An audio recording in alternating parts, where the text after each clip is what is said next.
Mambo Bless Production. Chimpana chepa mbizo mafansi alisa murizo dini wacho King Bule Mr. Fantastic akapitwa nembambamba kana achipamba anoita sanotamba vanatana vakambonikara bamba asi pepe wacho akaramba kundiramba ndazomuwana wangu msanakanaka ndazomuwana wangu andotichi mama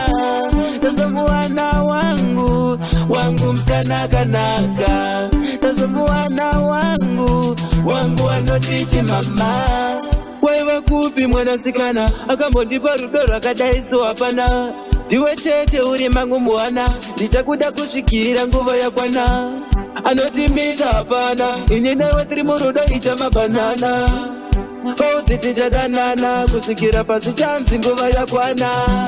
ndazomuwana wangu msanakanaka ndazomuwana wangu andotichi mama ndazomuwana wangu msanakanaka ndazomuwana wangu andotichi mama akapitwa nembambamba kana achipamba anoita sanotamba vanatana vakambonikara bamba asi pepe wacho akaramba kundiramba ndinakuda iwe mwanasikana pauri ndo pandokutsikana usazopa mumwe munhu mukana kana ukadaro ndikabaikana ndazomuwana wangu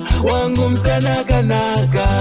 ndazomuwana wangu andotichi mama ndazomuwana wangu msanakanaka ndazomuwana wangu andotichi mama waiva kupi mwanasikana akambondipa rudo rwakadaiso hapana ndiwe chete uri mangu muwana ndichakuda kusvikira nguva yakwana anotimisa hapana ini newe tiri murudo icha mabanana paudzitichadanana kusvikira pasi chanzi nguva yakwana ndazomuwana wangu msanakanaka ndazomuwana wangu andotichi mama ndazomuwana wangu